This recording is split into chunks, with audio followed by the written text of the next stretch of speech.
All right.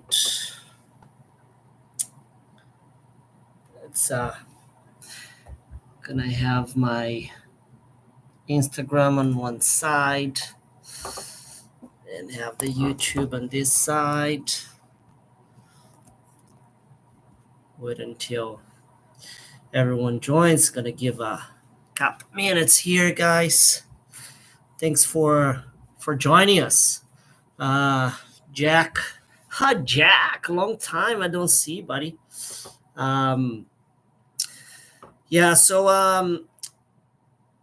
just being away from the field today, and I want to reach more people, talk to you guys, see what you guys been struggling with, um, understand how can I with the best way support you guys, in terms of playing better, making sure that you manage your time really well, so you guys are doing the right thing.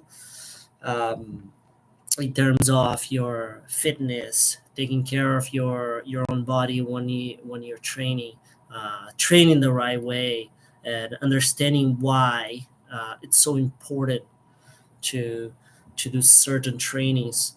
Um, and I really want this to be more like a Q&A, where you guys gonna be asking questions. I'll try to answer with the best knowledge I can, and we work together on this one. Um, so 6:02. So I'm gonna kick off here. I'd love to talk about your fitness, guys. So first topic that I have here in my mind is talking about the importance of fitness for you in this, because I work with a lot of young players, and I see how much you guys get injured and so early in the early stages. It's complicated. I understand you go a lot, all of you go a lot of through injuries because of the turf, um, and that's why it's so important for you to work on your fitness, work with the weights will get your muscles strong and able to protect all of your joints from any sort of injury. So the biggest injury I see is on your knee. So, and this is very common with soccer players, older soccer players, pro soccer players. Knee injury is the most common one. How are you gonna avoid that? It's by making sure you work on your straining your quads, straining your hamstring, straightening your calves. So that way, all of those muscles who attach it to your knee will protect your knee of an injury.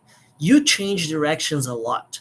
The soccer is a sport, it's a multi-directional sport where you change directions really fast, and sometimes the turf, you get stuck on turf, and then if you have a defender coming at you, it gets even worse, because if you get stuck with your cleats on the ground and then a defender comes in, you might get even injured even harder. So always make sure you prioritize your fitness. And this is not, I used to be a soccer player. I was a former soccer player, and I hated the fitness part, because we don't have the ball, right? We don't have the ball on our feet, and it's kind of boring, to be very honest. However, the reason that I stopped playing was because I injured my hamstring. I tear my hamstring back home in Brazil. Uh, and that's what made me focus so much into fitness, because I want to help you. I want you to understand the early stages that you have to take care of your body by working out, not just with the ball, but working out in the gym, making sure you have the good sorry the good night of sleep, making sure that you have all the tools to protect yourself to play longer. So again, for those who don't know my background, so I'm a former soccer player from Brazil. Uh, I play for like years. I don't even know how long it was in my whole life. I started when I was 3, and I had to stop when I was 22 due to that injury. That's why I focus so much into fitness. And fitness is not only to avoid injury. Fitness will have like so many impacts in your performance, like your speed. How you gonna get fast if you don't actually practice sprints without the ball? You can get fast that way. Like you, so any sport you need to train specifically for that sport. Like uh, baseball pitcher, they have to practice throwing over and over again. They have to go to the gym and work on their shoulder so they have enough power and protection that joint to throw the ball and not get injured. So you don't train fitness just general fitness. You train for your sport. And a soccer player, a lot of leg, a lot of multi-directional work, like unilateral leg like exercise, like lunges. Everyone who trains with me knows that I work a lot of lunges, because when we run, it's one leg at a time, not just a lot, not only squats. It's a double leg exercise, so we work one leg at a time because you need both of them to to perform well. We need both of them strong. uh, and again, after stopping playing soccer due to the injury, I decided, you know what? I am going to take a degree, something that I can actually help people. And then I became a physiotherapist. And and then the word of soccer brought me into soccer because that's something that I love. If I didn't like it, I would not play for 20 something years coaching now. And being here with you guys, sharing all of this knowledge. Again, fitness. We're talking about fitness and speed. The only way you're going to improve your speed is by training speed, jumping, sprinting. That's how you're going to get faster. But it's not just getting fast, it's also like holding that. So being like your endurance needs to be better. How are you going to improve that? By not running long distance, because a soccer player don't run 5Ks straight away. You might run 5K throughout the whole game, but it's all about short sprints, short sprints, short sprints. Uh, and that endurance you're going to create by sprinting, braking, sprinting, braking, sprinting, and braking over and over again. And then you're gonna have those trainings that you're gonna run longer distances. But that's not usually most of the case in our practice. Plus, fitness will also help your recovery. We have we have like we athletes, we think the harder I work, the better I get, which is true. However, I want to talk about a topic here that a lot of people mislead that and don't pay attention too much, which is your recovery. And your recovery is actually the time that you grow as a player. So, recovering, there are a lot of factors involved. Is the way that you eat. What do you eat? um, the way that you rest, how many hours of sleep you getting. And I know that for a fact, I work with a lot of young athletes and I try to communicate with you guys. If you want this for life, like as a career, imagine you getting paid. You're getting paid to do what you love the most, which is playing soccer. Can you imagine that? The only way you're going to get to that level is if you actually take care of yourself. And again, I go back to all the fitness that we talk about, which is work on his training, speed, endurance, but also recover. Well, recover, sleeping well, avoid screen 1 to 2 hours before bedtime. Avoid it. Start getting your body to relax and cool down. Avoid that being on the screen for too long.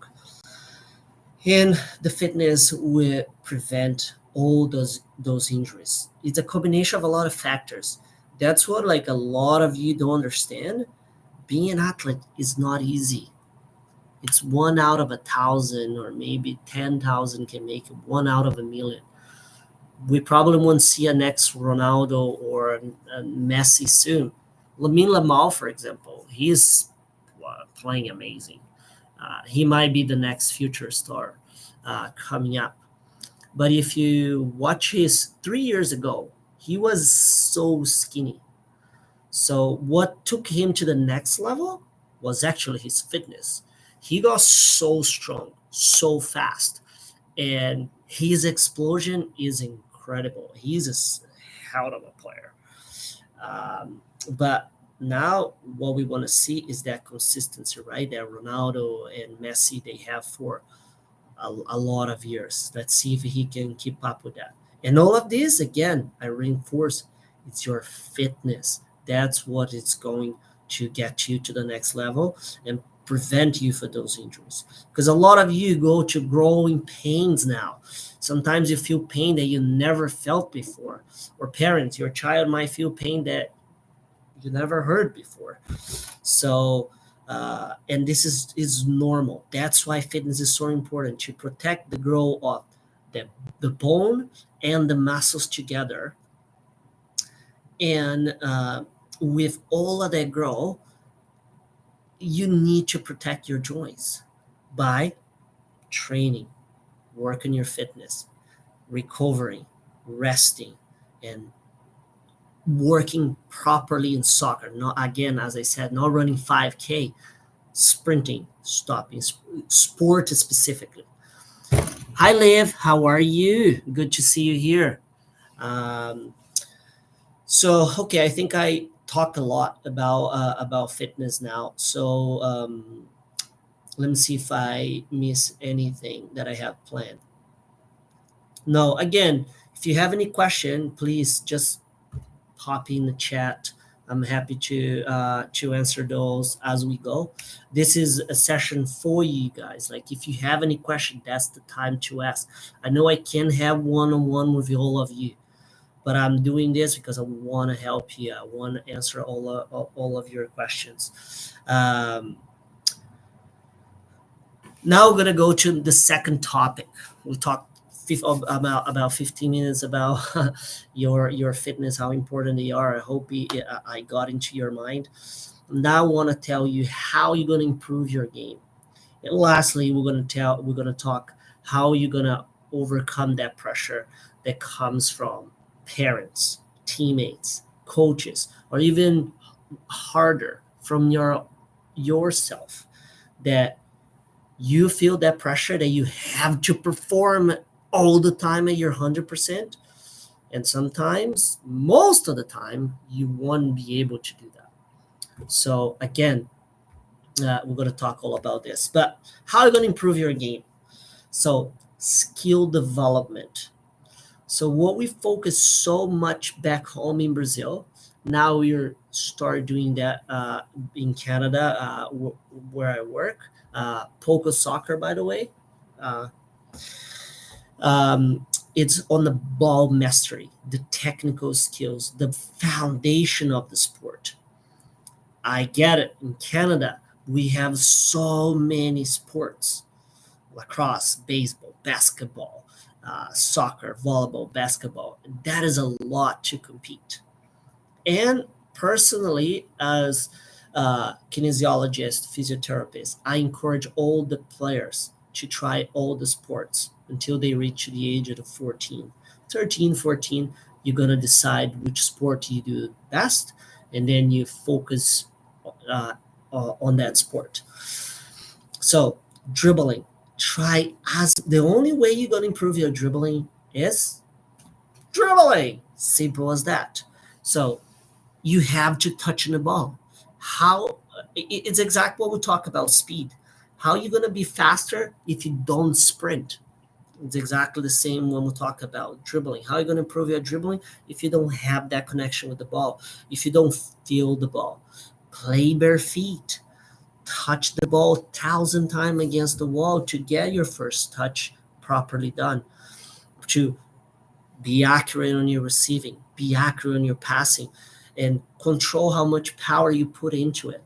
Sometimes when I do uh, a group session where we have a bunch of kids in, and then we have drills where you have to pass to each other, like is like a 8 feet pass. Sometimes they can even do that. So sometimes it's too powerful or sometimes too weak. That's why it's so important for you to work against the wall if you don't have a teammate to practice with you. Play against the wall. Practice